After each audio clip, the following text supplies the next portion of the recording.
25F, am getting married to my fiancé, 29 meters, in May. When we first got together he told me that he was married from 20 to 22 years old to his high school sweetheart. We met when he was 25, but she passed of sepsis from a botched surgery. He didn't cope well and stayed in contact with her family, namely father and two sisters, 19 and 24. It was a soft spot for me for a while at the beginning because there was so much history they had that we would not have, and it was tough knowing that she was all around him. I never told him and decided to work through it on my own, especially with the fact that he would often spend time with her family during our relationship. Her birthday, their anniversary and anniversary of her death, he'd spend the day with her family. It was uncomfortable at first knowing the man I loved was reminiscing about love he had with someone else, but I kept trying to see it from his perspective, and the last couple years I'm completely secure in our relationship and it doesn't bother me much anymore. Well, he proposed this time last year and I was over the moon. I love this man with all my heart, but I recently learned that he never told them that we got engaged. I've been trying local coffee shops the past few months rather than my usual run and tried a new one. His LW's sister worked there, and other than being awkward, she did a double take of my engagement ring and looked really unhappy. I didn't mention it and left. My fiancé told me that she kept messaging him on social media about it, and I wasn't happy that he kept it a secret. He apologized and was very depleted by it all. He said that he didn't want to hide me, but he didn't want to hurt them either, and that both of us were a huge part of his life. I understand that and let him off the hook slightly, just told him to be upfront with them from now on. That was that. At least I thought so. A week ago, on Sunday, I got a message from the 24 years old asking if I was happy with myself, that I would never replace his LW, and that if she was still alive he'd chose her over me every time. She even said that he only kept me around for me money and something to stick his D/CK in. I ignored it, but I can't say that it didn't affect me.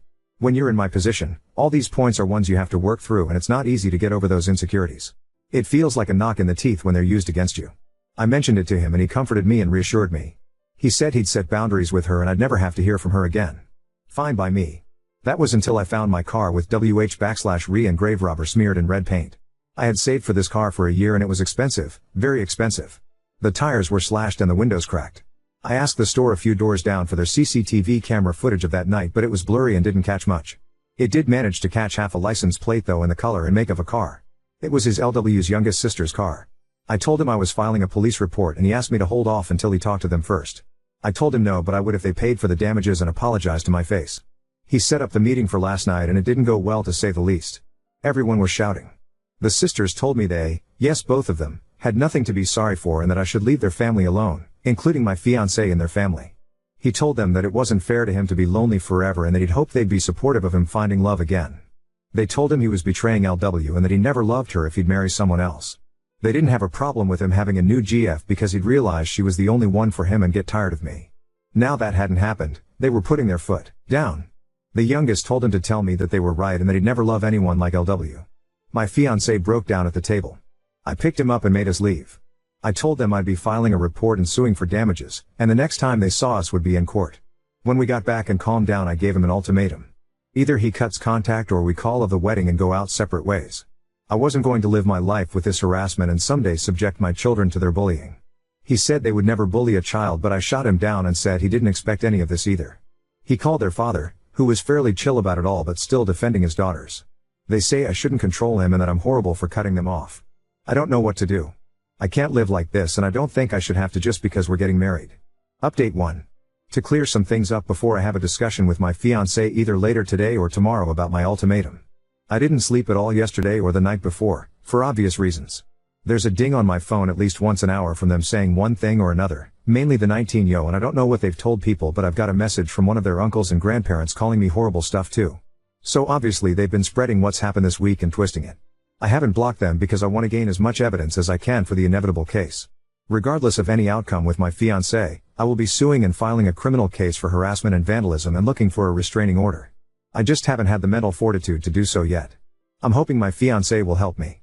I haven't spoken to my fiancé since the argument at the table, other than to tell him they go or I do.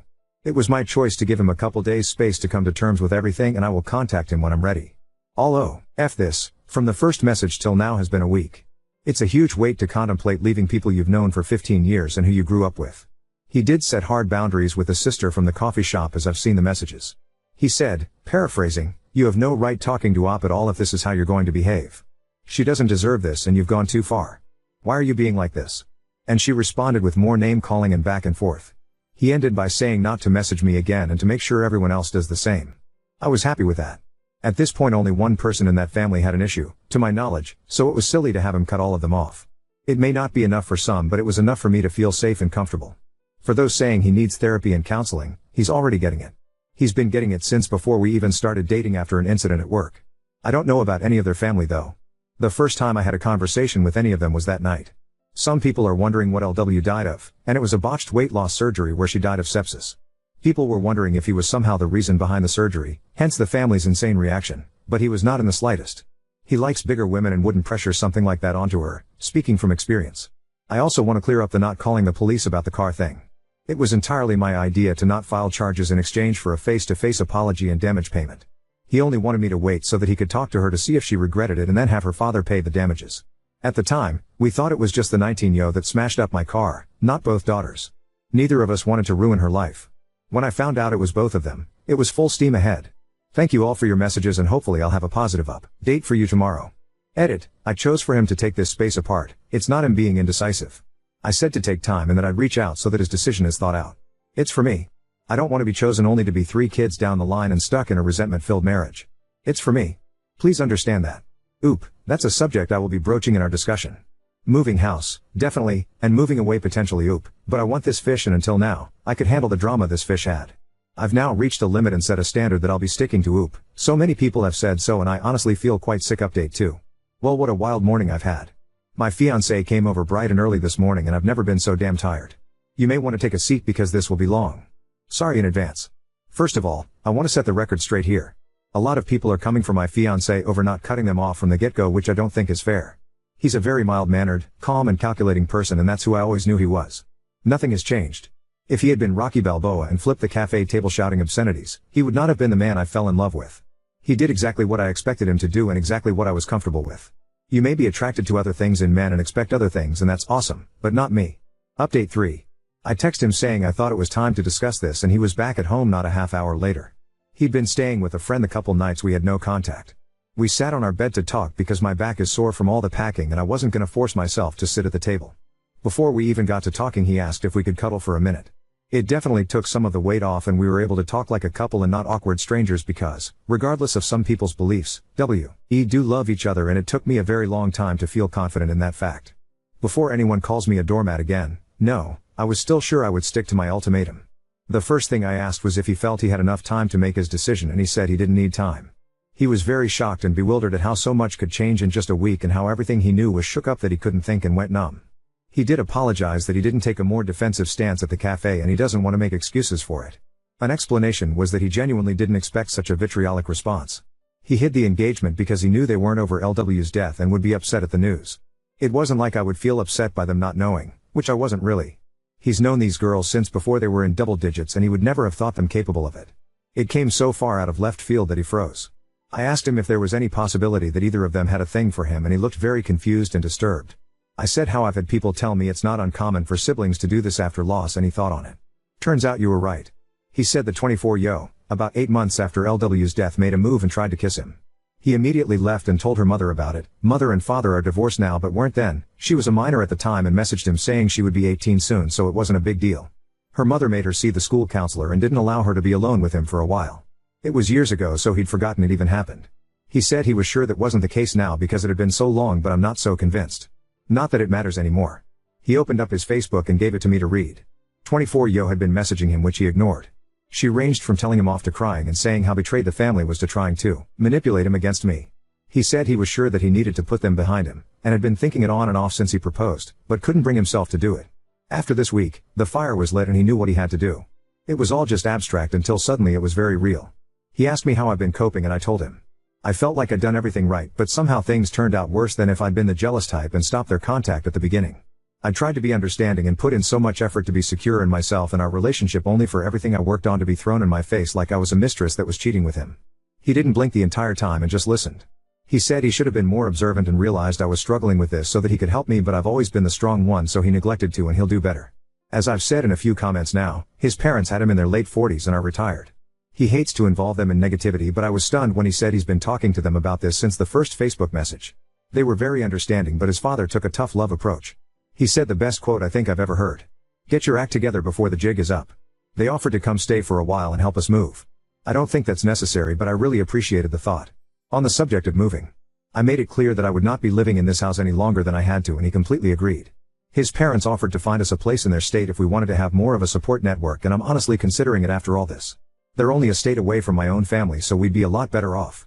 His job is remote and I should be able to find work there easily enough. I've been in contact with a friend who's a mechanic and they've quoted me between 1-2K for the damages, but that's an at cost estimate as a discount. A few people have said to get a real statement and to shop around. The real cost is between 4-5K, and that's just for the noticeable damage. My friend thinks they've done something to the engine, so thank God I couldn't drive it anywhere. He thinks I may be entitled to a replacement car altogether. If so, I will be sure to sue for it, and that's not going to be cheap. After all the emotional things were discussed, he mentioned when would I be comfortable enough to go to the police. I made clear he was okay with that or I'd go on my own. He said, the surest I've ever seen him, that this is what needed to be done and he wasn't going to let them continue. He'd done enough to try and shield them, but he wasn't going to let it come at my expense. I'm currently in the bath frothing in bath bombs, but we'll be going to the station as soon as I'm done. He's downstairs right now printing out the new quotes from the mechanics and the messages 24yo sent him over the past couple days so we can go prepared. People have said that nothing will come of it, and you may be right. But I have to try. Hoping my local police don't have anything better to do. It's a small town. To finish, I made a point of asking again if he would cut them off where I had to go. He didn't miss a beat and said that they're no longer going to be a part of his life, even if I decided to leave. He did ask for one last meeting to say goodbye to her parents and to put a close on that part of his life, and to explain to the girls that this is not my fault but his decision after seeing how cruel they were capable of being. After that, we would block them on everything and move forward. I was completely fine with that. So, there we have it. Writing all this out and being able to talk to people about everything has been both helpful and a good distraction from the dumpster fire that was my life, and everything worked out as well as I could have hoped. We'll see how his meeting goes with them. I'm sure they won't be very happy about it, but that's not my problem. Thank you all, and I'll update after they've met up. He'd done enough to try and shield them, but he wasn't going to let it come at my expense. Update 4. Hey all. So, seems I've been naughty because I got temporarily banned on here for 3 days. In chat someone was calling me every derogatory and sexist term imaginable, but I was put in timeout for defending myself. I appealed, but the appeal took the ban time anyway. Oh well. Sorry this update is taking so long for reasons stated above. So we drove down to the police station with our block of paperwork and had a couple hours talk. They were so sweet about everything. As some of you expected, they did say I should have come earlier, but they didn't really care because it was only a few days. They said that it often takes people about this amount of time to actually file charges if they weren't an immediate threat or danger, so unless someone was about to throw punches, I handed them everything and it looks like I've got plenty of evidence. They'll be contacting my insurance on my behalf to get the ball rolling, and so they can come to do a check of my car themselves. And then they can open a claim with me if I want.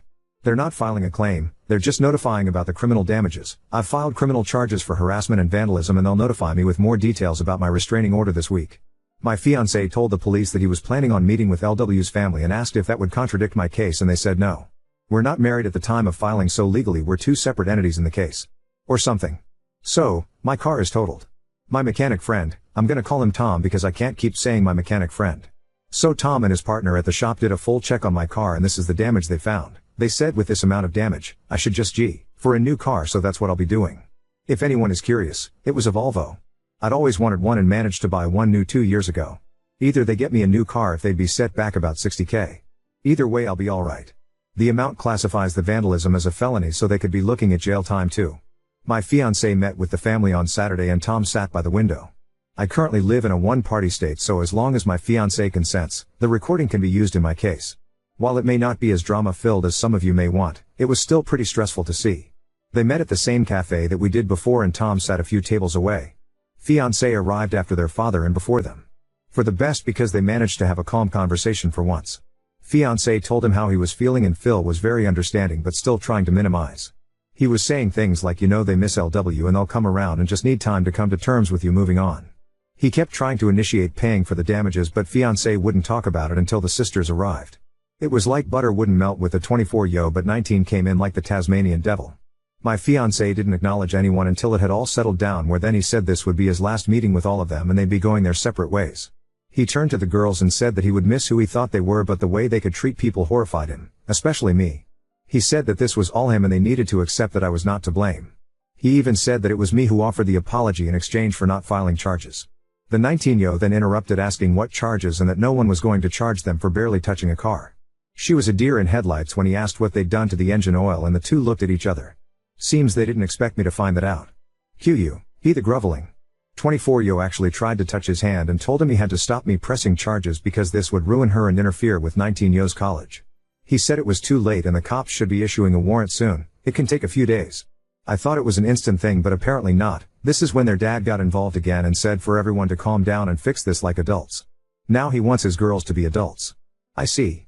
He asked if fiancé would convince me to drop the charges in exchange for that apology and he'd pay the damages. When my fiancé said it was $60K, the eyes he gave to those women would shave the hair off a cat. The video wasn't the best, but I swear I could see the color drain from their faces. I may sound awful, but I enjoyed it. Call me what you will. They kept going on about apologizing and that they'd pay, but he just said it was too late and he was done. He tried to be civil, but they were the ones that wouldn't let it go. 24 Yo actually asked him to set up a meeting with me so they could get to know me and put it all behind us. He didn't reply, and after the silence they piped up again like, so she won't even meet us? So she's behind all this because she doesn't want us around. We'll see about that. Not using exact quotes because I don't know if I'm allowed, so not risking it. Things like that. They went on and frankly it was funny more than hurtful. But they did incriminate themselves more and more for my harassment case, and the nail in the coffin was when 19 Yo said if we can do that to a car, imagine what else we could do. That, my friends, is both a confession and a threat of bodily harm. My fiancé said one loud stop before wishing Phil well and telling the girls to not come near me. He then got up and left. That's where the recording ends because we wouldn't be able to use anything afterwards anyway. As for moving, we're pretty much all packed up and have a truck coming on Friday. We'll be staying with his parents until we find a place. We're looking at buying this time but might get an RV in the meantime, so we're not all stepping on each other. I doubt his parents would mind at all, but